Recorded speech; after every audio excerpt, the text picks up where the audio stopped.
Deputada Janaína Pascoal. Vamos lá. Obrigada, presidente, pela iniciativa de fazer essa audiência. Cumprimento todos os representantes da pasta aqui presentes, a minha colega.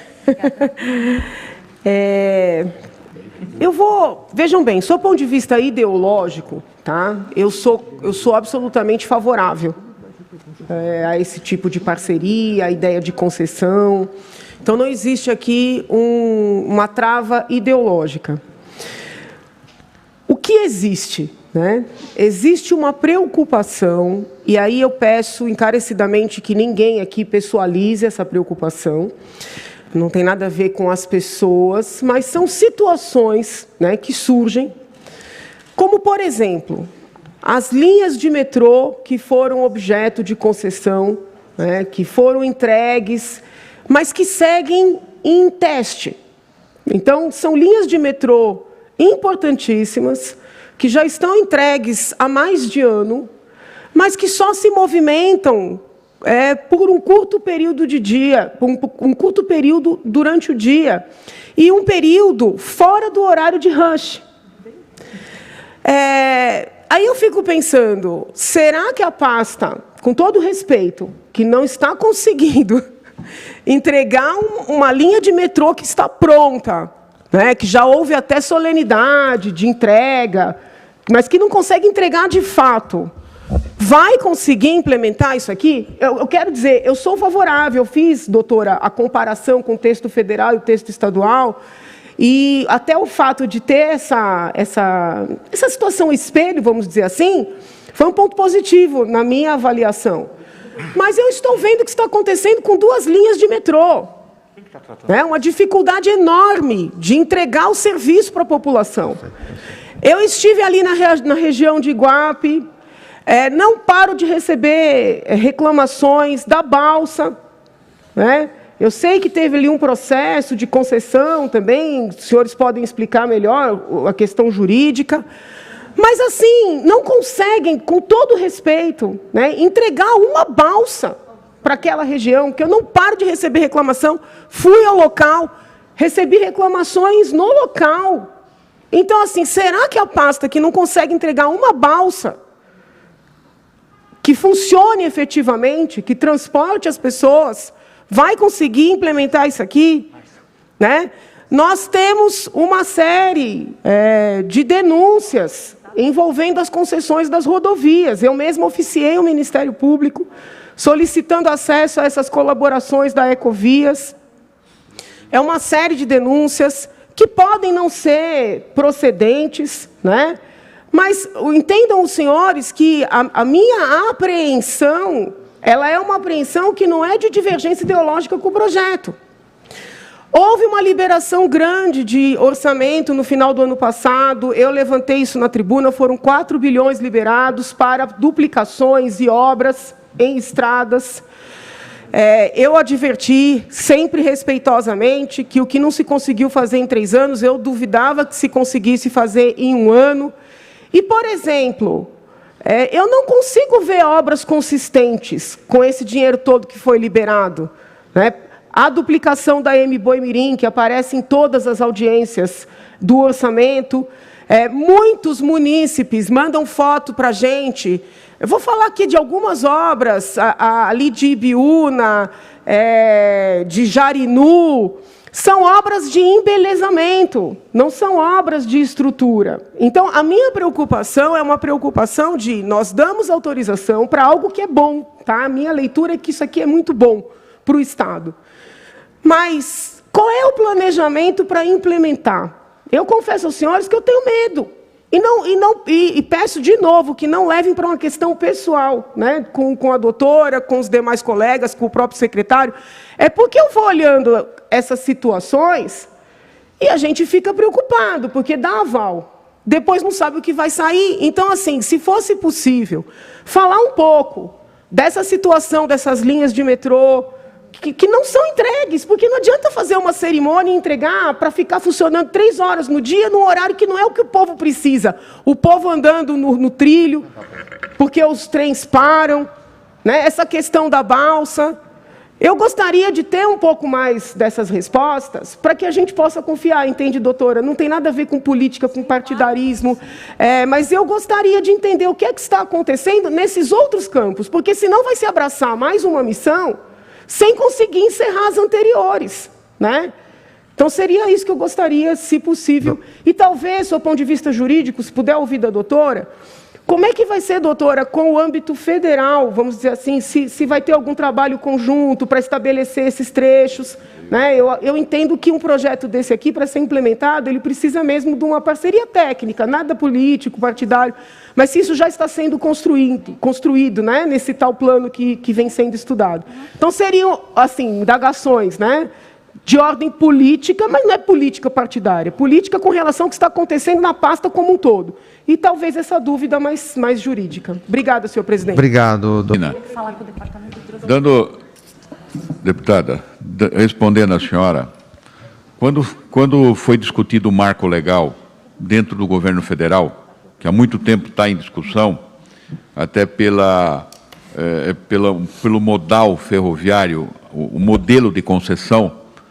Então, nós temos aqui um professor da área, que é o Dr. Jean Carlos Pejo, gostaria que ele usasse a palavra também. E, na realidade, esta que é a lei, que é o Marco Legal 12.427, veio exatamente para isso, para poder que os municípios e os estados pudessem ter legislações e parcerias próprias.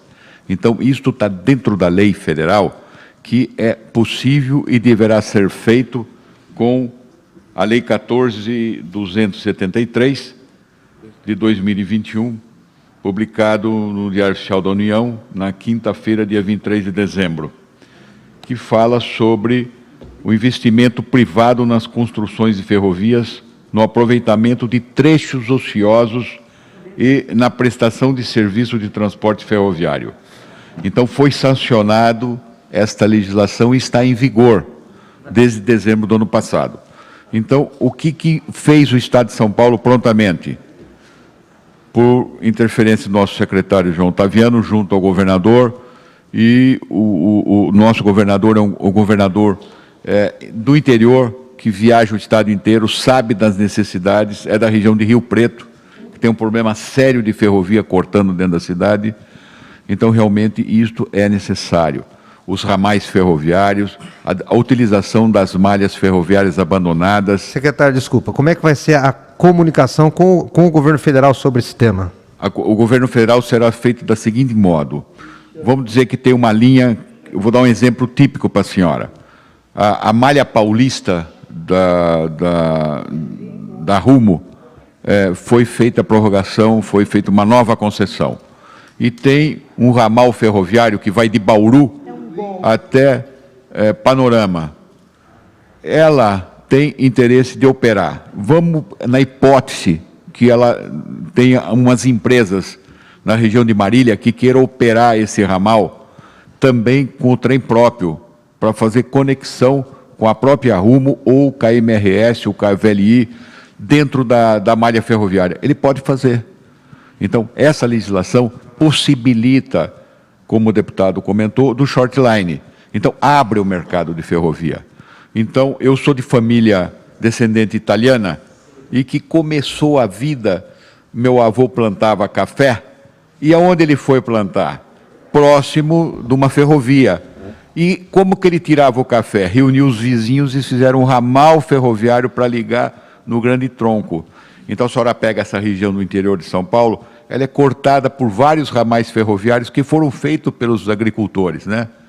E quando começou essa questão de modernização dos anos 60, 70, na ferrovia, na rodovia, meu avô falava assim, nunca acabe com a ferrovia, senão vão acabar com o futuro das futuras gerações. Que realmente é isso, porque a ferrovia transporta uma quantidade grande de carga sem ser vista, sem causar problemas, sem causar acidente nas estradas e sem causar poluição. Então, este modal que gerou 40, 50 mil empregos no estado de São Paulo sumiu. Então, hoje, nós temos que formar profissionais do setor ferroviário. Então, as próprias escolas, eu tenho falado com o Vicente Abap, da Bifer, sobre a questão de desenvolvimento profissional, porque é nascer de volta o ferroviarismo, nascer de volta a profissão do ferroviário, que foi extinta, praticamente extinta. E com as automações que nós temos hoje na questão de segurança de tráfego, tanto ferroviário como rodoviário, então você tem condição de ter operações seguras ferroviárias. Está aí 2 concessionários presentes, que têm os 2 melhores sistemas de integração, inclusive a Rumo, o sistema dela é vendida para vários países fora do Brasil, né? Então, realmente, a gente tem condição. Então, no caso, respondendo à senhora, se tem uma linha operando, a gente faz com um contrato operacional específico, um COI, entre a União e o concessionário atual, para poder fazer a operação. Então, nós temos condições de a legislação estadual trabalhar em conjunto com a legislação federal. Vamos esquecer a questão política atual, mas a estrutura da Agência Nacional de Transporte Terrestre vai cumprir realmente a legislação e já temos tratativas para isso. Eu gostaria, presidente, se eu puder... Pela ordem, presidente. Pela ordem. Vossa Excelência permite um? Sim. Não, sabe que eu acho que talvez ajudaria, porque eu percebi, né, da fala da doutora, do professor, que já há algo um pouco mais amadurecido em termos do que fazer com cada trecho, né? Eu sinto isso das falas, talvez onde será transporte de pessoas, onde será transporte de cargas, e isso ajudaria muito os colegas, sobretudo aqueles que têm uma região específica, a dialogarem com cidadãos da área, a ouvirem. Então, talvez, presidente, se nós pudéssemos, ou aqui na Assembleia, ou na Secretaria, ter uma segunda reunião de trabalho para entender um pouquinho melhor do plano que já está sendo construído. Eu sei que ainda está em construção, mas eu acredito que já haja algo delineado. E até para os deputados poderem avaliar, é importante ver o impacto real. Então, assim, por exemplo, se nós aprovarmos, o que vai ter de objetivo ali para a área do Vale do Ribeira? Né? O que vai ter de objetivo para a cidade de Rio Preto, de Araraquara? Eu acho que isso vai trazer mais tranquilidade para a votação. É uma sugestão e um pedido ao mesmo tempo. Obrigado. Tá, Claro que esse estudo de projeto ferroviário, realmente, doutora Janaína, é um estudo que está sendo trabalhado. Nós estamos tomando cuidado de escutar as regiões produtoras, escutar a economia local e os prefeitos. Então, eu já passei pela região de todos vocês, o estado inteiro. A região que foi falado, deputado, lá de Rio Preto, realmente é uma situação gravíssima. Então, já saiu a licitação do contorno ferroviário, que faz parte da renovação da Rumo. Ela vai construir o retorno ferroviário.